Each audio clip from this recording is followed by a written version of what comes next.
Agora nós vamos iniciar, então. Iniciar não, nós vamos voltar com a leitura do Aristóteles 1 e 2, Física 1 e 2. Estamos indo para o terceiro capítulo, iniciamos na semana passada, do 1 até o 2, e também a introdução do autor e tradutor. E hoje nós vamos voltar a retomar essa leitura. Então, vamos lá. Vou ocultar aqui, vamos dar seguimento aqui. Então, capítulo 3, para os que procedem deste modo, mostra-se impossível que os entes sejam um, e não é difícil refutar aquilo a partir do que procuram provar.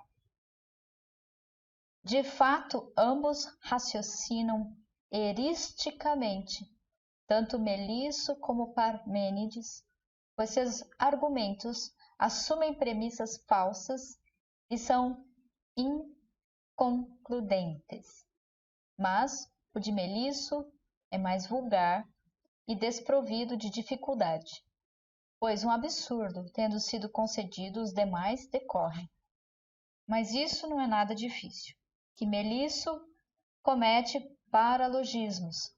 É evidente, pois julga ter assegurado que se tudo que nasceu tem começo, também o que não nasceu não tem começo. Além do mais, também é absurdo haver começo de tudo que nasce, da coisa, não do tempo, e haver começo do vir a ser, não apenas do vir a ser sem mais, mas até mesmo da alteração, como se tal mudança não viesse a ser instantânea. Além do mais, por que é imóvel se é um? Por que não se moveria também o todo, assim como a parte se move em si mesma, sendo uma só? Esta água aqui, por exemplo. Além disso, por que não haveria alteração? Tampouco é possível haver um só ente por forma específica, exceto por ser um só aquilo de que provém. É deste modo que alguns estudiosos da natureza propõem o um, não daquele modo. De fato, homem é distinto de cavalo pela forma específica, como também os contrários o são entre si. Também contra Parmênides tem-se o mesmo modo de argumentação. Mesmo se houver outros que lhes sejam próprios, a refutação consiste em dizer, por um lado, que a premissa é falsa, e por outro, que o argumento não conclui.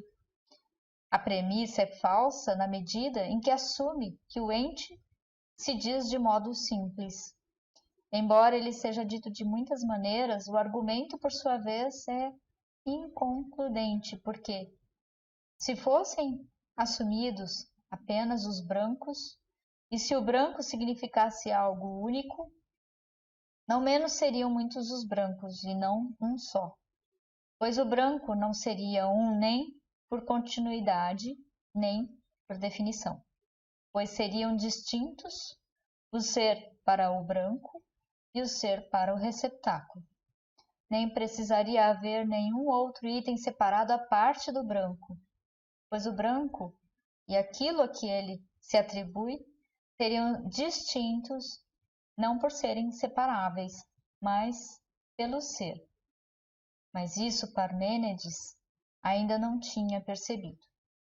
Com efeito, ser-lhe-ia necessário assumir que ente quer dizer a respeito daquilo de que se predica, não apenas um, mas também aquilo que precisamente o ente é, e aquilo que precisamente o um é.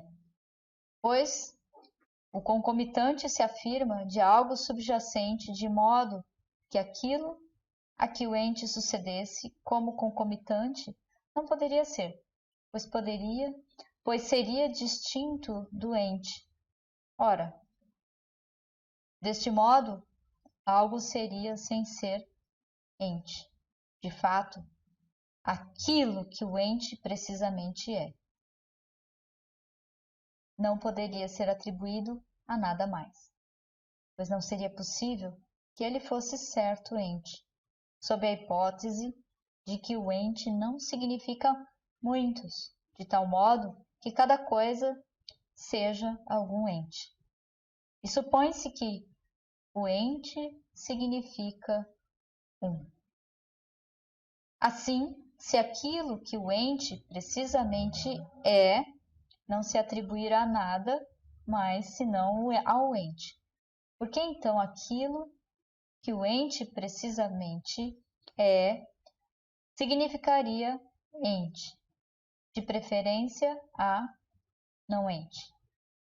Pois, se aquilo que o ente precisamente é for também branco, e se o ser para branco não for aquilo que o ente precisamente é, pois não seria possível atribuir-lhe o ente, pois nenhum item que não seja aquilo que o ente precisamente é ente. O branco não seria ente, não como certo não ente, mas não ente por completo. Ora, então, aquilo que o ente precisamente é, não seria ente, pois era verdadeiro afirmar que ele é branco, mas este último significava não ente. Por conseguinte, também o branco significa aquilo que o ente precisamente é. Ora, mas então o ente significa mais de um. Nem sequer grandeza, então, poderá ter o ente se o ente é aquilo que o ente precisamente é, pois o ser é distinto para cada uma das partes. Também a definição torna manifesto que aquilo que o ente precisamente é se divide em outro aquilo que certo ente precisamente é. Por exemplo, se o homem é aquilo que precisamente certo ente é necessário que também o animal e o bípede sejam aquilo que precisamente certo ente é. Pois, se eles não forem aquilo que precisamente certo ente é, eles serão concomitantes. Seriam então concomitantes do homem ou de outro subjacente. Mas isso é impossível, pois eis o que se afirma como concomitante, ou o item que pode ser atribuído como também não ser atribuído, ou o item em cuja definição se encontra aquilo a que se atribui como concomitante, ou o item em que se encontra a definição daquilo a que se atribui como concomitante. Por exemplo, o estar sentado é concomitante enquanto separável, mas no adunco encontra-se a definição do nariz, ao qual dizemos atribuir-se como concomitante o adunco. Além do mais, a definição do todo não se encontra na definição daquilo que está presente em seu enunciado definitório, ou de que se constitui seu enunciado definitório. Por exemplo, o bípede não se encontra a definição do homem, nem no branco se encontra a definição do homem branco. Se tais coisas são assim, e se ao homem se atribuísse como concomitante o bípede, seria necessário que este fosse separável, de modo que seria possível que o homem não fosse bípede, ou então, na definição do bípede, haveria de estar presente a definição do homem. Mas isso é impossível, pois é aquele que está presente na definição deste último. Por outro lado, se o bípede e o animal se atribuíssem como concomitantes a outra coisa, e se cada um deles não fosse aquilo que precisamente certo ente é, também o homem estaria entre os itens que se atribuem como concomitantes a algo distinto. Mas admita-se que aquilo que o ente precisamente é, não é concomitante de nada. E admita-se que algo que se constitui de duas coisas também se afirma daquilo de que seus elementos se afirmam. Então, o todo seria constituído de indivisíveis? Alguns fizeram concessões a ambos os argumentos. Ao argumento de que, se o ente significasse um, tudo seria um. Concederam que o não-ente é, e concederam ao argumento da dicotomia, produzindo grandezas indivisíveis. Manifestamente não é verdade que não pode haver nenhum não-ente. Se o ente significa um, e se não é possível que a contraditória seja verdadeira, ao mesmo tempo, pois nada impede que o não-ente seja, não sem mais, mas sim certo não-ente. É absurdo afirmar que se não houver outro ente além do próprio ente em si mesmo, tudo há de ser um.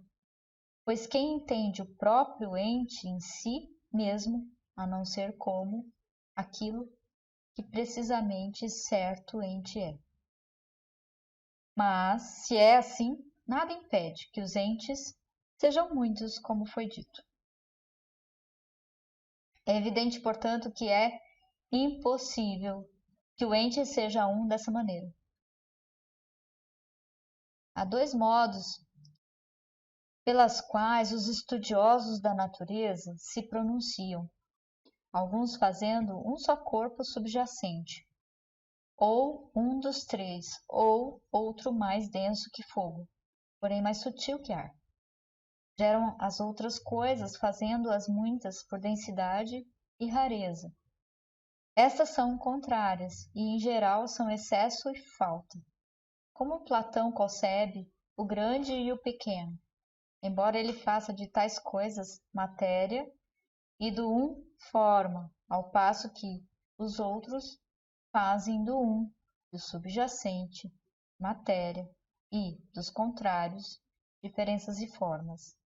Outros geram diversas coisas por discriminar de uma só coisa.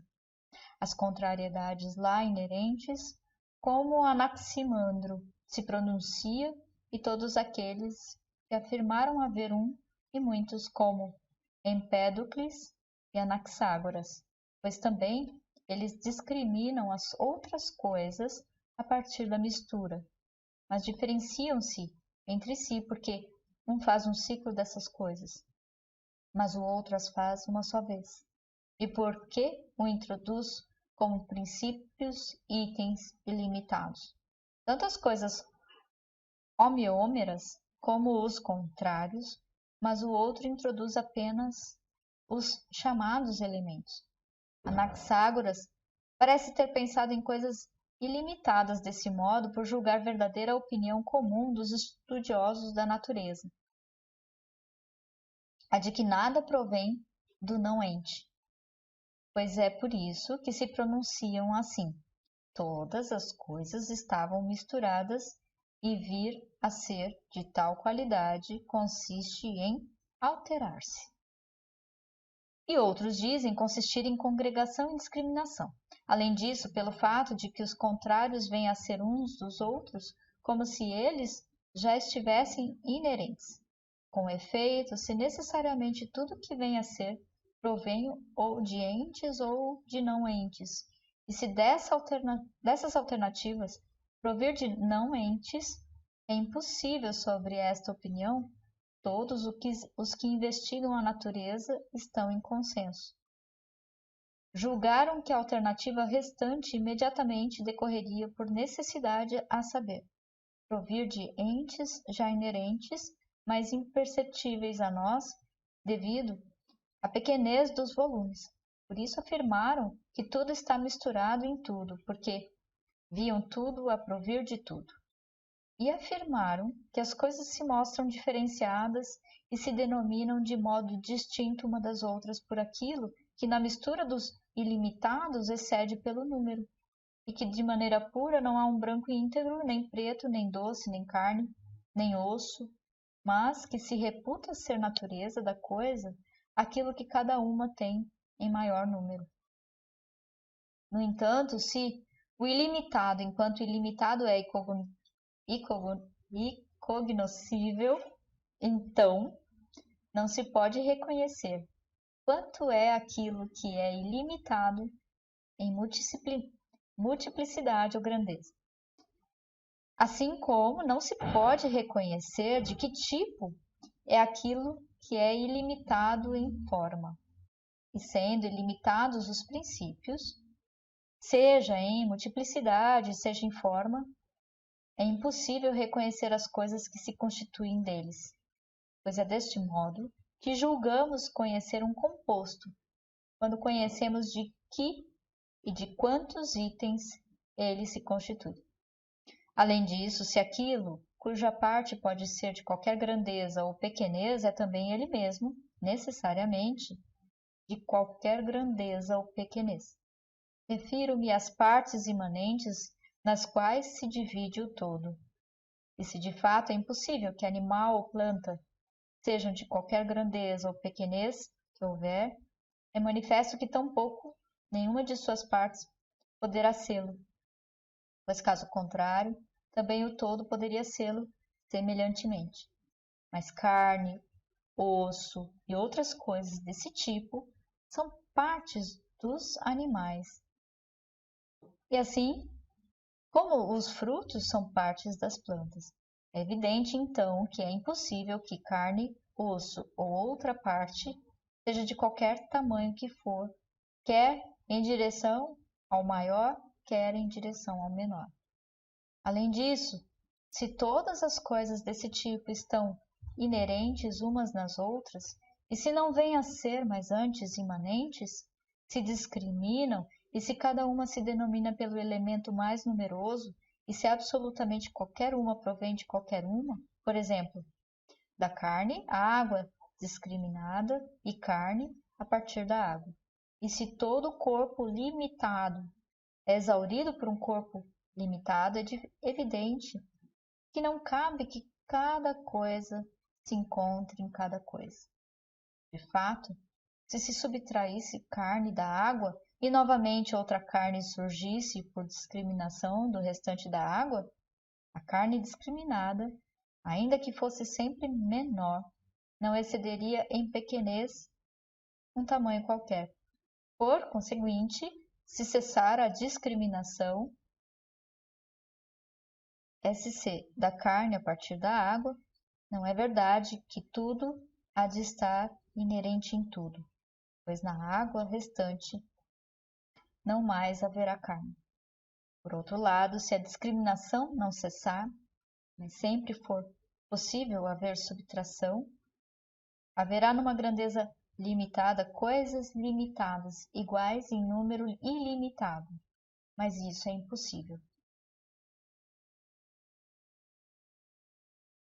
Além disso, visto que todo corpo, quando lhe subtrai algo, necessariamente se torna menor, e visto que a quantidade da carne tem limites em grandeza e pequenez, é manifesto que nenhum corpo poderá ser discriminado da menor porção de carne e que houver, pois, caso contrário, haveria uma carne menor do que a menor de todas.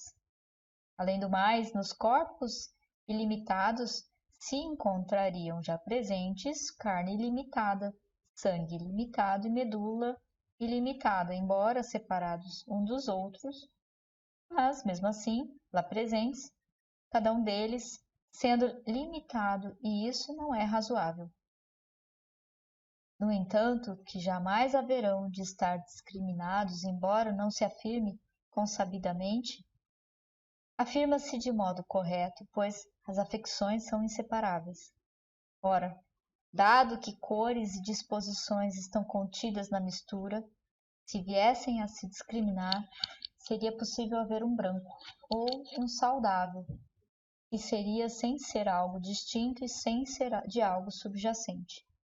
Por conseguinte, é absurdo o intelecto a buscar impossibilidades, isto que deseja discriminar as coisas, sendo isso, no entanto, impossível não apenas na quantidade, mas também na qualidade. Na quantidade, porque não há uma grandeza que seja a menor de todas. Na qualidade, porque as afecções são inseparáveis. Mas nem sequer a geração de coisas homoformes Anaxágoras concebe corretamente. De certo modo, barro se dissolve em barro, mas, de certo modo, não. De fato, não é o mesmo modo em cada respectivo caso. Tal como os tijolos provêm da casa ou a casa provém dos tijolos. Assim, do mesmo modo, a água e o ar seriam constituídos e proviriam um do outro. É melhor assumir um número menor e limitado de princípios, como faz Empédocles. Capítulo 5.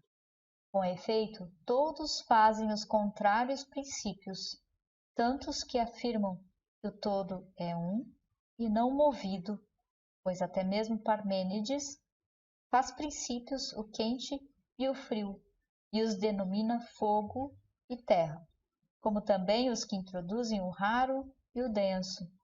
E mesmo Demócrito introduz o pleno e o vazio, dos quais diz que um é a título de ente e o outro a título de não ente.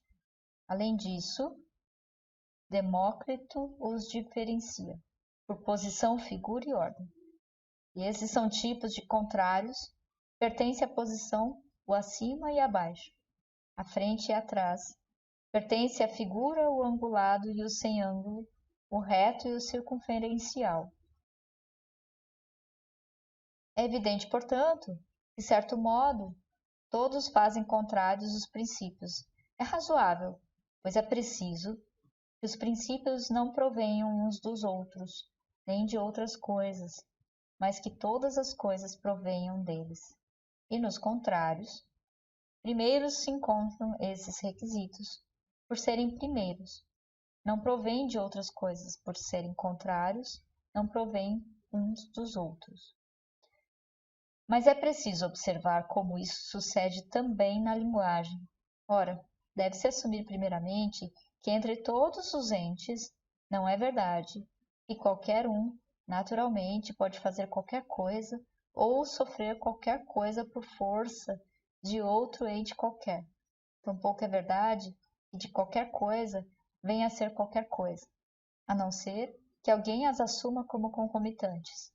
De fato, como o branco poderia provir de musical, a não ser que o musical fosse concomitante do não branco ou do negro.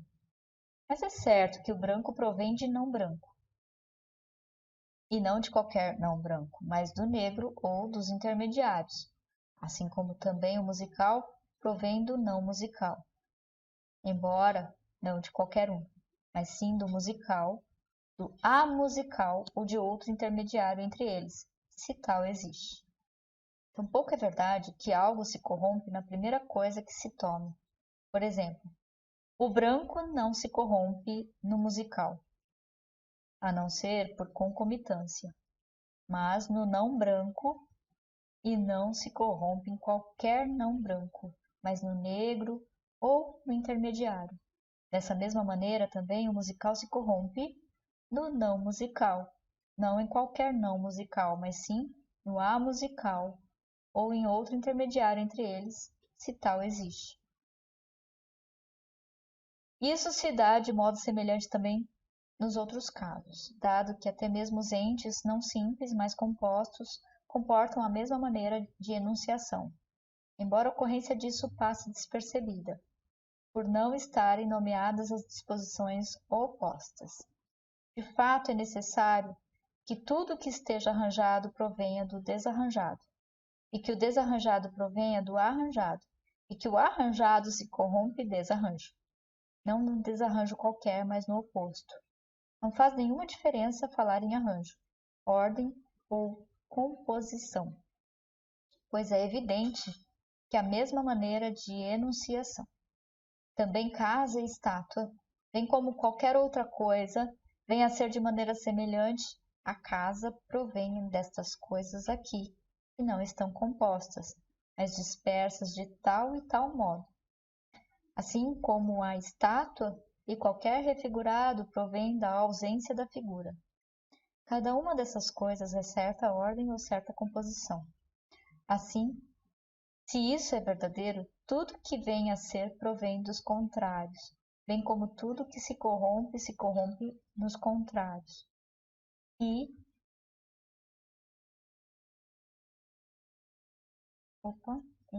em seus intermediários. E os intermediários provêm dos contrários. Por exemplo, as cores provêm do branco e do negro, de modo que tudo que vem a ser por natureza é contrário ou provém de contrários. Assim, como dissemos antes, até este ponto, os outros, em sua maioria, como que estão em consenso. Todos eles, embora o estabeleçam sem explicação, enunciam como contrários os elementos e o por eles denominados princípios, como que constrangidos pela própria verdade. Mas diferenciam-se entre si porque uns assumem contrários anteriores, outros contrários posteriores, assim como uns assumem os mais cognoscíveis pela razão, outros os mais cognoscíveis pela sensação. De fato, uns estabelecem como causas do vir a ser quente e frio, outros úmido e seco, outros ímpar e par, ou ódio e amizade. E essas coisas se diferenciam entre si do modo mencionado, de modo que, de certa maneira, afirmam coisas idênticas e distintas, distintas de fato, como parece a maior parte deles, mas idênticas na medida em que são análogas, pois tomam seus princípios da mesma coordenação de elementos. De fato, entre esses contrários, alguns são mais abrangentes, outros menos. Com efeito, é nessa exata medida que afirmam de modo idêntico e distinto, bem como pior ou melhor, e uns mencionam os mais cognoscíveis pela razão. Como foi dito antes, outros mencionam os mais cognoscíveis pela sensação, pois universal é cognoscível pela razão, mas o particular o é pela sensação, pois a razão é do universal e a sensação é do particular. Por exemplo, o grande e o pequeno são mais cognoscíveis pela razão, mas o raro e o denso pela sensação. É evidente, portanto, que é preciso que os princípios sejam contrários. Capítulo 6. O ponto seguinte é dizer se os princípios são 2, 3 ou em maior número. Não é possível que o princípio seja um só, visto que os contrários não são um só. Tampouco é possível que os princípios sejam ilimitados, visto que, neste caso, o ente não seria cognoscível, bem como porque há apenas uma só contrariedade em qualquer gênero único. E a substância é um gênero único, e porque é possível explicar os entes por princípios limitados, e é melhor explicá-los por princípios limitados do que por ilimitados. Como Empédocles, de fato, ele julga ter explicado, por princípios limitados, tudo quanto Anaxágoras explicou por ilimitados. Além disso, uns contrários são anteriores a outros. Assim como uns provêm de outros, como doce e amargo, branco e negro, no entanto, é preciso que os princípios permaneçam sempre. Disso é evidente que os princípios não são nem um só, nem ilimitados, uma vez que são limitados.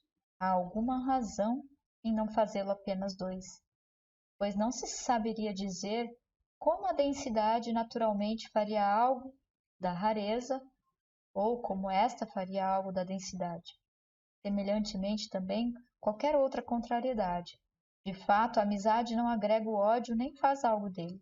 tampouco o ódio faz algo dela, mas ambos agem sobre um terceiro item distinto.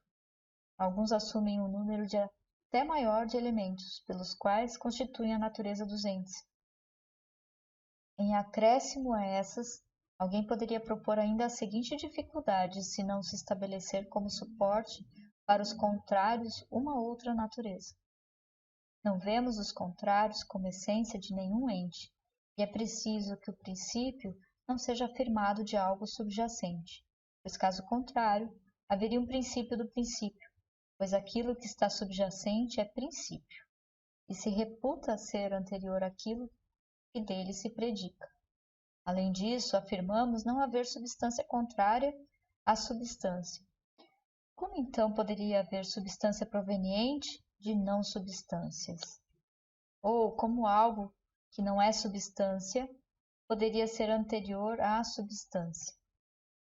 Precisamente por isso, se alguém julgar verdadeiros tanto o argumento anterior como também este, e se dispuser a conservar ambos, é necessário estabelecer como suporte um terceiro item, como dizem os que afirmam que o todo é uma única natureza. Por exemplo, a água, fogo ou o intermediário entre eles. Parece ser tal antes o intermediário, pois fogo, terra, ar e água já estão entretecidos com as contrariedades. Todos, de fato, configuram esse subjacente único com os contrários, com densidade e rareza, com o mais e o menos. É evidente que esses contrários são, em geral, excesso e falta, como foi dito antes. Também parece ser antiga esta opinião, a de que o excesso e falta, são princípios dos entes. Embora não sejam do mesmo modo, de fato, os antigos afirmavam que os dois princípios agem e o outro sofre, enquanto alguns entre os posteriores afirmam antes que um age e os outros dois sofrem. Portanto, é plausível para os que investigam por essas e outras considerações desse tipo julgar que há razão para afirmar que os elementos são três, como dissemos, mas não mais que três, pois um só é suficiente para sofrer. E se houvesse duas contrariedades, havendo 4 princípios, teriam preciso que para cada uma delas fosse respectivamente dada outra natureza intermediária. Por outro lado, se sendo duas, uma contrariedade fosse capaz de gerar da outra, uma das duas seria supérflua. Ao mesmo tempo, é impossível que as contrariedades primeiras sejam mais de uma, pois a substância é um gênero doente. De modo, pareceu um cacófato aqui. De modo que os princípios podem ser diferentes entre si, apenas pelo anterior e posterior, mas não em gênero, pois num gênero único há sempre apenas uma única contrariedade, e todas as contrariedades parecem reconduzir-se a uma só. É evidente, portanto, que os elementos não são nem um só, nem em maior número que 2 ou 3, mas entre estes números, qual deles? Eis o que, como dissemos, envolve muito embaraço. Capítulo 7. Afirmemos da seguinte maneira, discorrendo de início sobre o vir a ser em geral. Isso é conforme à natureza. Após afirmar inicialmente as características comuns, estudar então as próprias de cada coisa. Dizemos que uma coisa provém de outra, ou que uma coisa distinta provém de uma coisa distinta, enunciando itens simples ou itens complexos. Quero dizer o seguinte: A. Homem vem a ser musical. A. O não musical vem a ser musical. Ou o homem não musical vem a ser o homem musical. Assim, denomino simples o homem e o não musical, no caso daquilo que devém, assim como o musical, no caso daquilo que surge por outro lado, quando dizemos que o homem não musical vem a ser homem musical. Denomino complexo tanto aquilo que surge como aquilo que devém. Num desses casos, disse não apenas isto vir a ser, mas também a partir disto vir a ser. Por exemplo, a partir do não musical vem a ser musical. Mas isso não se diz em todos os casos, pois não se diz a partir de homem veio a ser musical, mas o homem veio a ser musical.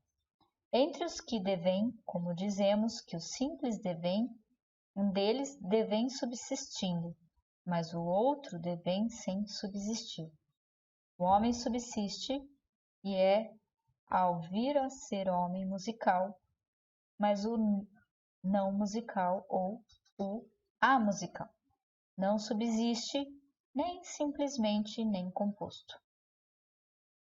Distinguidos esses pontos, é possível apreender para absolutamente todas as coisas que vêm a ser o seguinte: se alguém as encarar tal como afirmamos, é preciso sempre que algo esteja subjacente àquilo que vem a ser, e que aquilo que se subjaz, mesmo se for um em número, não seja um pela forma.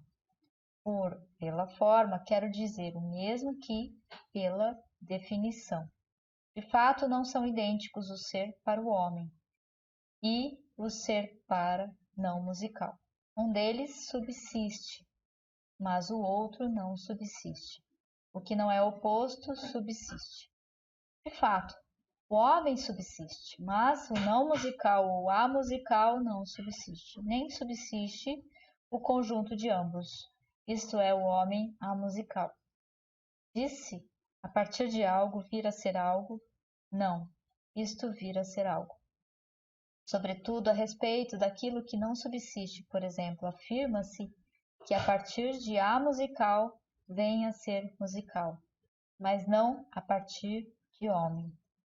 No entanto, mesmo a respeito daquilo que subsiste, se afirma às vezes de modo semelhante de fato, dizemos às vezes que, a partir do bronze, vem a ser a estátua.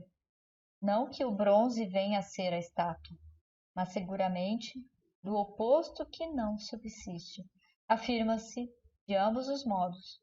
Tanto a partir disto vem a ser isto, como isto vem a ser isto. De fato, disse a partir do amusical vem a ser musical, e o amusical vem a ser musical.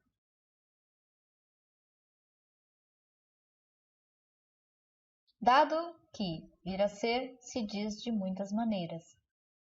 A respeito de certas coisas, não se diz vir a ser, mas sim isto vir a ser algo. E apenas as substâncias se dizem vir a ser sem mais.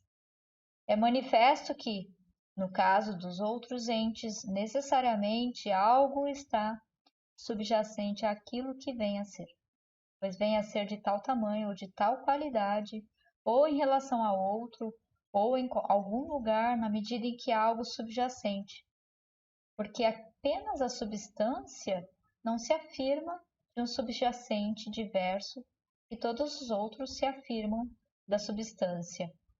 Por outro lado, para os que o investigam, torna-se evidente que mesmo as substâncias, bem como tudo que é simples, provém de algo subjacente.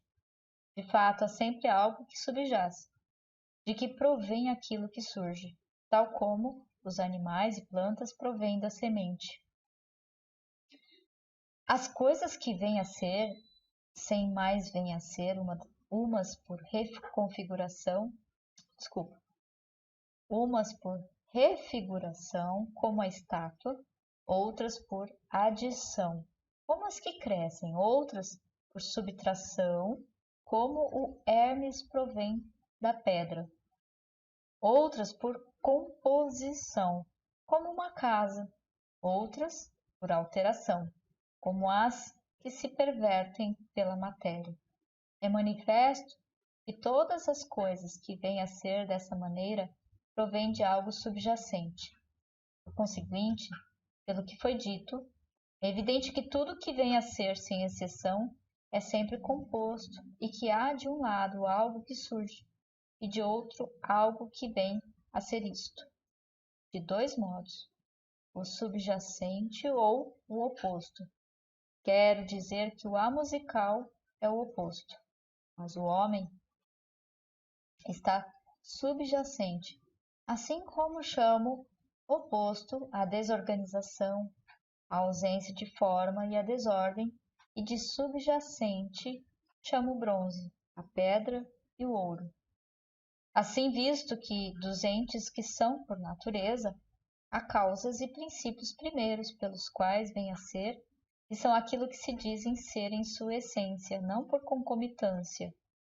É manifesto que tudo vem a ser a partir de um subjacente e de uma forma, pois, de certo modo, o homem musical se constitui de homem e de musical. Poder-se-ia analisá-lo em suas definições. Assim é evidente que as coisas que vêm a ser provêm deles. O subjacente é um em número, mas pela forma é dois, pois o homem, o ouro e, em geral, a matéria são contáveis, são de fato um certo isto, e não é por concomitância que provém deles aquilo que vem a ser, mas a privação e a contrariedade são concomitantes. A forma, por sua vez, é uma. Por exemplo, a ordem, a musicalidade ou qualquer outra coisa que se denomina desse modo.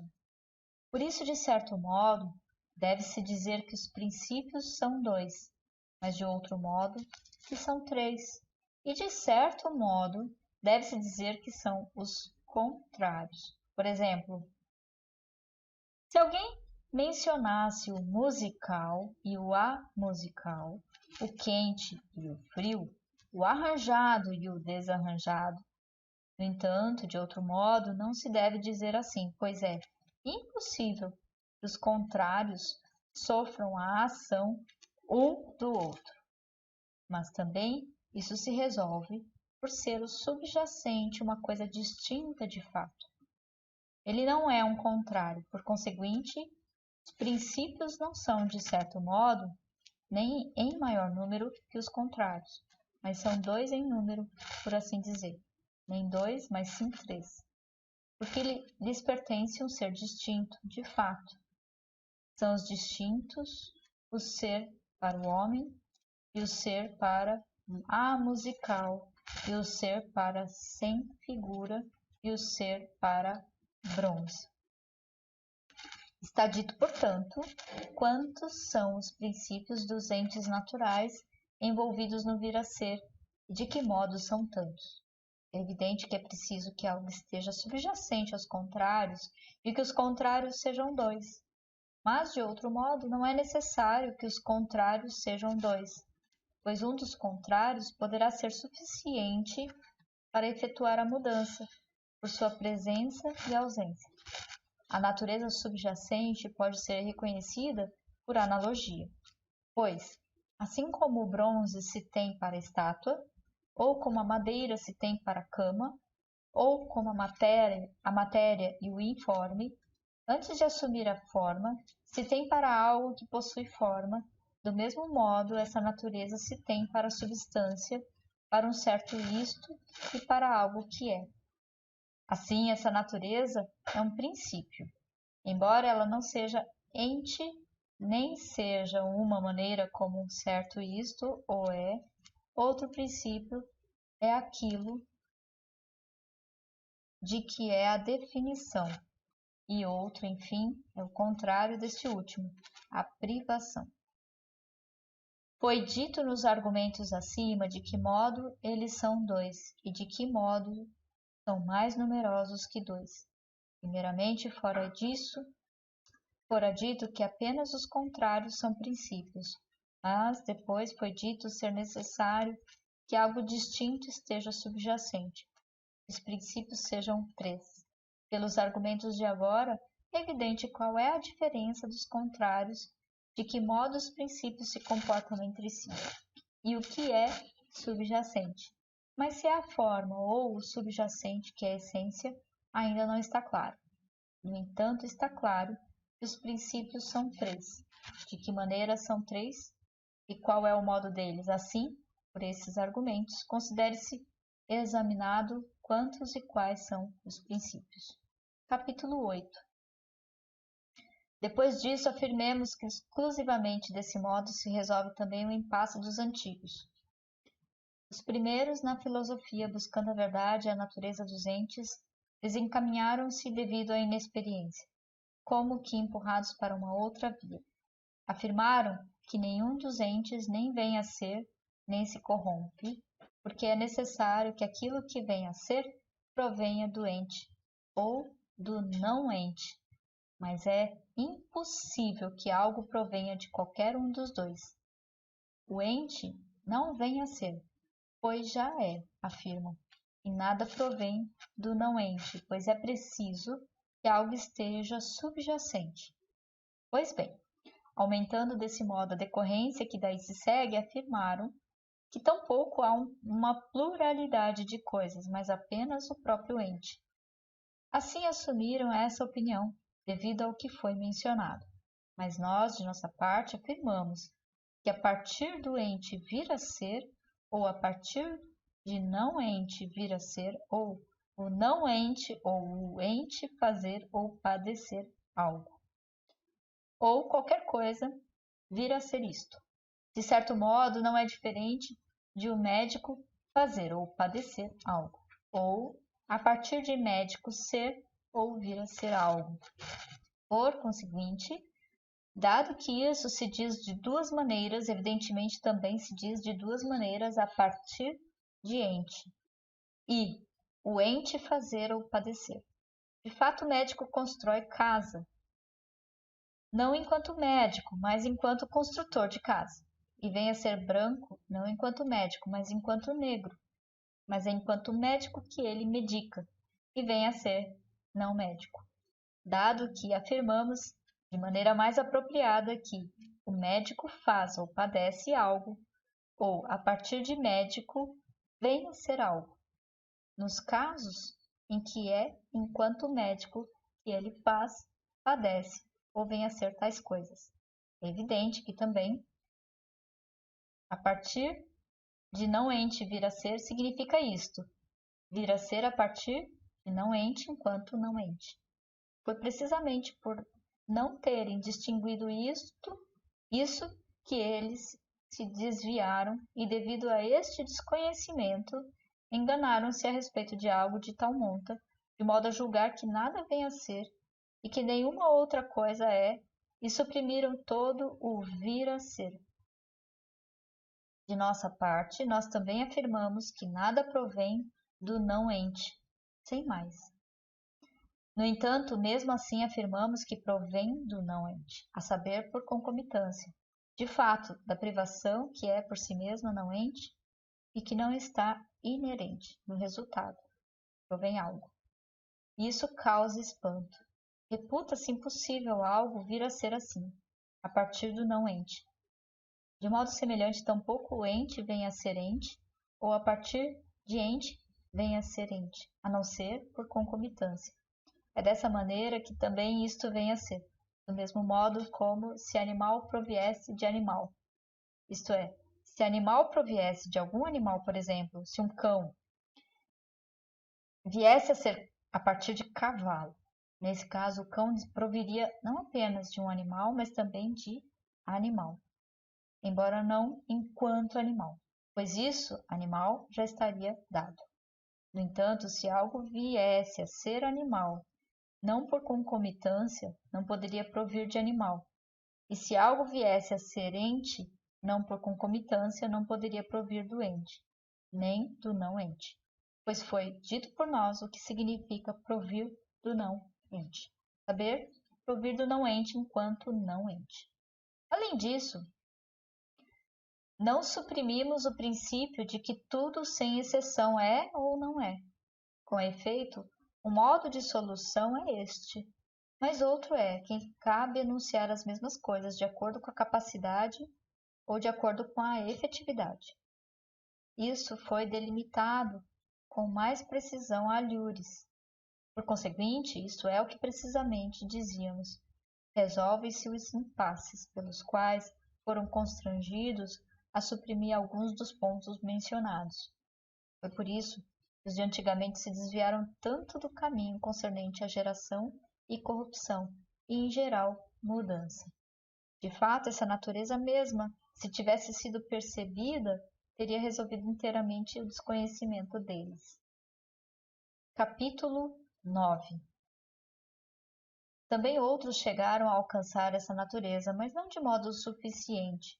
Em primeiro lugar, consente que algo provém do não-ente sem mais, por onde concordam que Parmênides se pronuncia corretamente. Além disso, parece-lhes que essa natureza, por ser uma só em número, é uma só também em sua capacidade. Isso faz enorme diferença.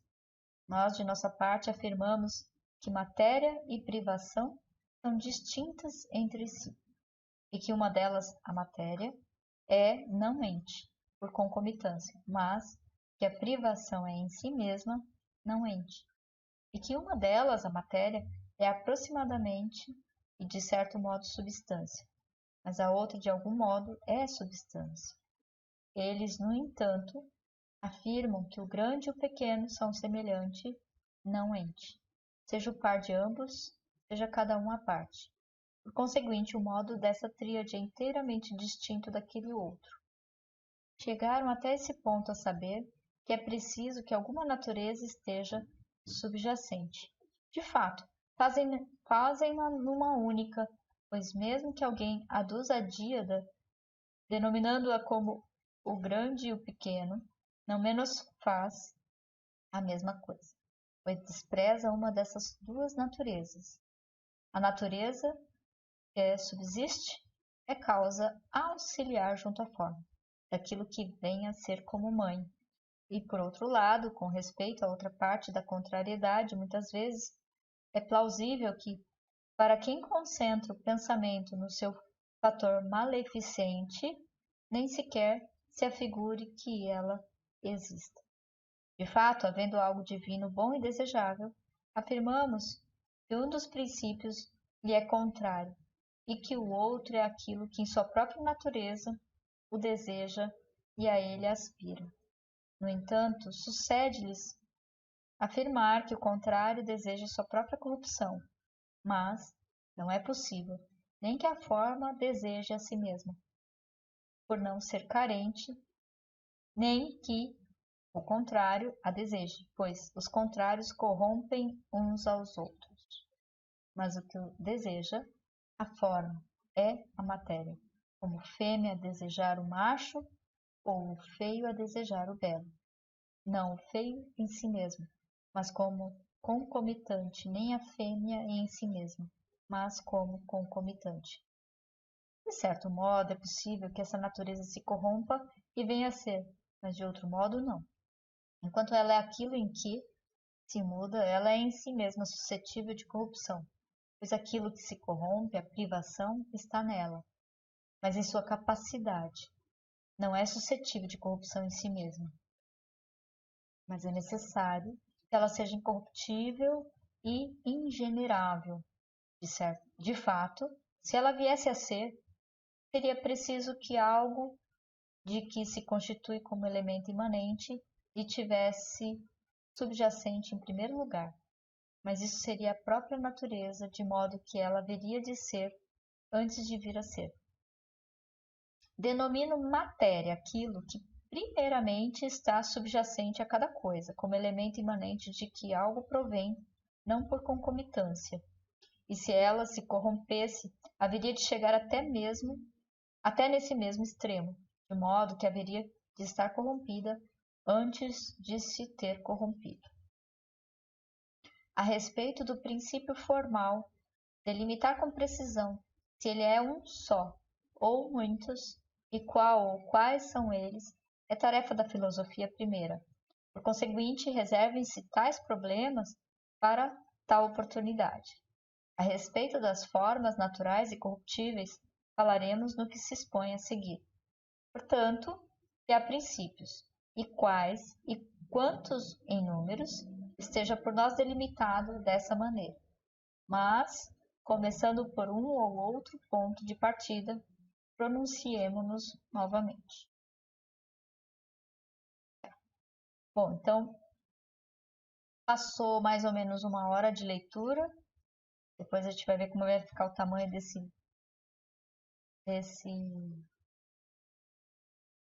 vídeo. A gente vai entrar agora no livro 2, Física 2. Então, eu vou encerrar aqui, vou parar um pouco a leitura para que nós voltemos na semana que vem, quarta-feira. Quarta-feira é dia de Aristóteles. Está sendo bastante desafiante ler esse livro, porque a linguagem e o raciocínio é muito diferente do que o meu cérebro está acostumado. Ele está falando das causas, ele está usando racionalidade para poder compreender as causas das coisas. E ele está falando do devir, aquilo que vem a ser. Então, é interessante que dá para eu imaginar coisas ainda, eu vou precisar ir atrás de determinados termos, o que significava aquele termo para o Aristóteles naquela ocasião, para poder formular algumas possibilidades de ideias. Mas é interessante esse jogo de... Como é que fala? De raciocínio, a lógica, como que uma coisa exclui a outra, né? Como que eu vou pensar na causa de algo, e aí ele começa a falar de matéria, vai falar de substância, vai falar de ente, para poder chegar como que eu saio de uma situação para chegar em outra, como que eu defino uma situação. Então ele vai... E é um esforço mental interessante. Está sendo interessante essa leitura aqui. Uma hora a gente vai aprendendo, como tudo que você começa fica meio assim. Mas é isso, pessoal. Eu vou parando por aqui. Em breve a gente vai terminar outra leitura. Muito provavelmente o livro do Viktor Frankl, ele acaba, né? Então eu vou começar uma outra. Estou preparando aí uma coisa nova. E a gente vai seguir com as leituras do Aristóteles, porque é um raciocínio, uma base de filosofia, de pensamento que eu gostaria de saber. Quer dizer, o que motiva as pessoas, qual é o motor, o que motiva, o que impulsiona, quem são os indivíduos, por que ele definia ou que ele valorizava o indivíduo, o individualismo, por que ele valorizava isso? Isso para mim me interessa, por causa da nossa pesquisa de necessidades, mas ele está chegando, por isso que a base é definir as causas, né? Então, Física 1, Física 2, vamos lá, força para nós, a gente consegue, tá? E se você quiser contribuir aí, se você entende muito de filosofia, manja muito dos Paranauê, quiser contribuir, para mim hoje está sendo muito bem-vindo, tá bom? Então, um abraço para vocês e até o próximo vídeo. Semana que vem tem mais. Até a próxima leitura.